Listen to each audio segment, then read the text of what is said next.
Hi, welcome to hash నేను మీ Manoj.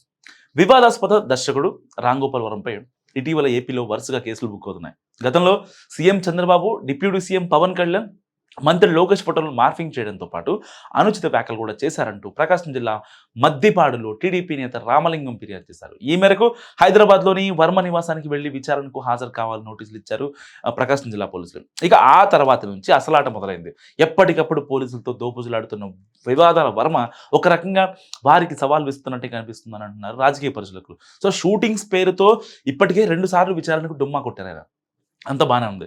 వర్మను arrest చేసేందుకు ఒంగోలు పోలీసులు హైదరాబాద్ వెళ్ళినా వర్కౌట్ కాలేదు. పోలీసులు వెతుకుతున్నంతసేపు ఎక్కడా కనిపించని, వినిపించని ఈ వివాదాస్పద దర్శకుడు తర్వాత సడన్గా ఓ వీడియో రిలీజ్ చేసి తాను ఎక్కడికి పారిపోలేదంటూ కూడా బుకాయింపు మొదలుపెట్టారు. అసలు ఈ మార్ఫింగ్ కుట్రని ఛేదించాల్సిన బాధ్యత పోలీసుల మీదనే ఉందంటూ అడ్డంగా వాదించడమే వర్మకి చెల్లిందన్నది పొలిటికల్ పండిట్ చెప్తున్న మాట.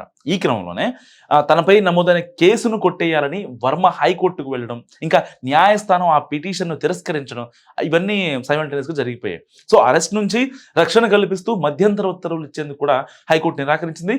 ఏదన్నా ఉంటే పోలీసుల దగ్గర తేల్చుకోమని కూడా సూచించింది న్యాయస్థానం. సో ఓవైపు షూటింగ్స్ పేరుతో విచారణకు హాజరు కాకపోవడం, మరోవైపు ఇంటర్వ్యూల పేరుతో రోజుకో రకమైన వివాదాస్పద వ్యాఖ్యలు చేయడం, ఇంకా చెప్పాలంటే పోలీసులనే టార్గెట్ చేస్తున్నట్టుగా మాట్లాడటం డిపార్ట్మెంట్కు అస్సలు మింగుడుపట్టలేదట. సో ఏదేమైనా ఎమర్జెన్సీ కేసా, అసలు కేసుకి ఏమైనా అర్థం ఉందా అంటూ తనదైన శైలిలో పంచులు ఇవ్వడం చూస్తుంటే కావాలని పోలీసుని రెచ్చగొడుతున్నట్టుగా అనిపిస్తుందన్న వాదన సైతం బలపడుతుందట రాజకీయ వర్గాల్లో. సో తాను ఎవరి మీద ట్వీట్స్ పెట్టానో వాళ్ళకు సంబంధం లేకుండా ఎవరో థర్డ్ పార్టీ కేసు పెడితే సెక్షన్స్ ఎలా వర్తిస్తాయంటూ లా పాయింట్లు లాగడం పోలీసులకు మింగుడు పడట్లేదనేది డిపార్ట్మెంట్ టాక్. సో అసలు ఆ మాఫింగ్ ఫోటోల ట్వీట్స్ గురించి మాట్లాడితే ఇప్పటికే కొన్ని వేలు పెట్టానని, ఏది ఎప్పుడు పెట్టానో తెలియదని వెటకారం సమాధానాలు కూడా వింటున్న పోలీసులకు ఎక్కడో కాలిపోతుందట. సో సోషల్ మీడియాలో పోస్టులు పెట్టిన వాళ్ళందరికీ వాళ్ళందరి మీద కేసులు పెడతామంటే జైళ్లు సరిపోతాయా అంటూ కూడా వర్మ వాదించడం ప్రకాశం పోలీసులకు పుండు మీద కారం జల్లినట్టుగా ఉందని అంటున్నారు. సో అయితే ముందు విచారణకు సహకరిస్తారని చెప్పిన దర్శకుడు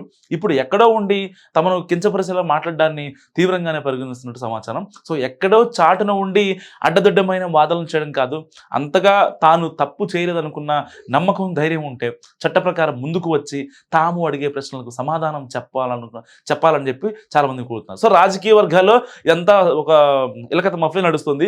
దీంతో పోలీసులను ఫేస్ చేసి ధైర్యం రావడం లేదంటేనే ఆయనకు తాను తప్పు చేశానన్న సంగతి అర్థమవుతున్నట్లే కదా అన్న వాదన కూడా బలపడుతుంది.